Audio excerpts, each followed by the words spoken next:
Bhubaneswar regional college of management रे 25 April अनुष्ठित होइतिबा 5 दिवसीय ब्रह्मास्त्र 3.0 उद्यापित होइछि। सांस्कृतिक एवं बौद्धिक विचित्र ब्रह्मास्त्र 3.0 रो चमत्कार सहित परदा पड़िछि।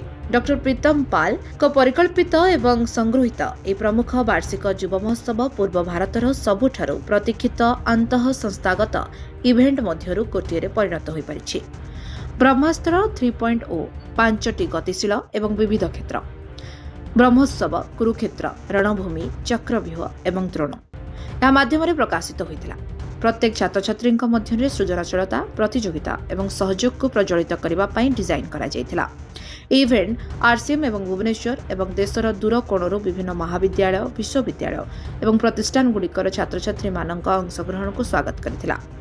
असीम उत्साह एवं शक्ति सहित अंशग्रहणकारी माने सेमानंकर प्रतिभा प्रदर्शन करथिले। ओई कार्यक्रम को युवपीढ़ी एवं बुद्धिर एक प्रकृत उत्सव करथिले। आकर्षणीय क्षेत्रगुड़िक मध्य द्रोण पुरस्कार विशेष प्रशंसा अर्जन करथिला। ए प्रतिष्ठित वर्टिकल शिक्षक परामर्शदाता प्रोफेसर प्रशिक्षक एवं साधारण क्षेत्रर नेता मानक मनगढ़न एवं पीढ़ी को प्रेरणा देबारे सेमानंकर निरंतर अवदान पई सेमानकु चिन्हट एवं सम्मानित करबा पई उत्सर्गीकृत करा जायथिला। विभिन्न शिक्षाविद एवं वृत्तिगत माने प्रतियोगिता करथिले एवं क्रीड़ा और सांस्कृतिक क्षेत्र में उत्कर्षता पाई सम्मानित होइतिला। द्रोणंको ब्रह्मास्त्र 3.0 रो हृदय एवं आत्मा करथिले। महासमावेश एवं पुरस्कार बंटन समारोह रे रिजनल कॉलेज ऑफ मैनेजमेंट प्रतिष्ठाता अध्यक्ष डॉक्टर प्रबीर पाल, आरसीएम ग्लोबल स्कूल रो निर्देशक डॉक्टर संघमित्रा पाल, अतिरिक्त निर्देशक तथा अध्यक्ष श्री मानस रंजन देवता, अध्यक्ष डॉक्टर इतिश्री देवी एवं अतिरिक्त निर्देशक डॉक्टर श्रद्धा मिश्र समेत विशिष्ट गणमान्य व्यक्ति माने एथिरे जोग दैथिले। समानक उपस्थिति युव कृतित्व एवं सम्मानित मानक पई सम्मान एवं प्रेरणार एक स्तर वृद्धि करथिला। ए कार्यक्रम को यार उदार टाइटल प्रायोजक फाल्कन ग्रुप एवं ईएसएपीएल इंफा अपोलो रिलायंस ट्रेंड्स इंडल समेत अन्य अंशीदार एवं प्रेस एवं मीडिया फैटर्निटी ठारू मध्य गुरुत्वपूर्ण समर्थन मिलिथिला, जेउंथिपाई समापनी समारोह रे विशेष भाव में स्वीकृति पाइथिले। ब्रह्मास्त्र 3.0 प्रेरणा नवसृजन एवं महानतार एक संक्षिप्त रे शेष होइतिला। डॉक्टर प्रीतम पाल को दृष्टिकोण को संपूर्ण भाव में प्रतिपादन करी जहाँ युवपीढ़ी को सशक्त करबा, शिक्षक माननकु सम्मान करबा एवं शिक्षानुष्ठान गुडी को संप्रदाय सह संयोग स्थापना करबा पई प्लेटफॉर्म निर्माण करिबो।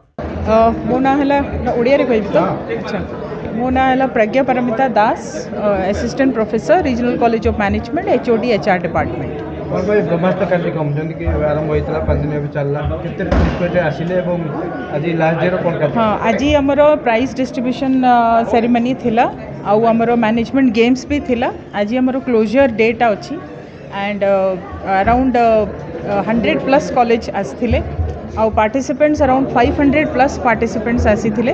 स्पोर्ट्स रे तो बहुत पार्टिसिपेंट आसीथिले आउ सबू आमर फैशन शोटा बहुत भल है। फैशन शो रे आमर national institute of fashion technology, SOA university आउ सोआ रे 2टा यूनिवर्सिटी फैशनल टेक्नोलॉजी रो Astha college and many other colleges participate करथिले। आज आमर प्राइज डिस्ट्रीब्यूशन सेरेमनीटा सरीला प्लस एबे आमर गोटे वॉर ऑफ डीजे अच्छी तापरे आमर फाइनाली आज क्लोजरटा होउची। बहुत पिला आसते बहुत भल समस्ते पार्टिसिपेट कले, प्राइज भी पाइले और बहुत खुशी भी सबू पिला माने आउ से माने नेक्स्ट ईयर को पुणी वेट करछंती कि पुणी केबे ब्रह्मास्त्र 4.0 हबो। आमे आउ किछि नुआ नै कि आमे आसीबा समथिंग न्यू जेमते एथर आमे नुआ इंट्रोड्यूस करथिलु द्रोण अवार्ड, पाकशाला अवार्ड एंड आहरी नुआ नुआ जिनस आमे नेक्स्ट ईयर को पुणी नै कि आसीबा। कैश प्राइज केन कोन दियाला सब कैश प्राइज आमे समस्त को एबे डमी चेक्स गुडा देइछु एंड तांको पुणी तांका अकाउंट रे आमे डिपॉजिट करदो प्लस तांको हमर सर्टिफिकेट मेडल्स ट्रॉफीज सब दिया हिच। आमे किछि नुआ पुणी भाबिबा पुणी किछि नुआ इंट्रोड्यूस निश्चित करिबा। लास्ट टाइम रो पुणी आमे एथरो किछि नुआ इंट्रोड्यूस करथलु जेमति influencer of the year award करिचु, द्रोण अवार्ड करिचु, डीजे अवार्ड करिचु, डीजे फंक्शन गोटे कंपटीशन करिचु, सेमति पुणी किछि नुआ नै कि आसीबा।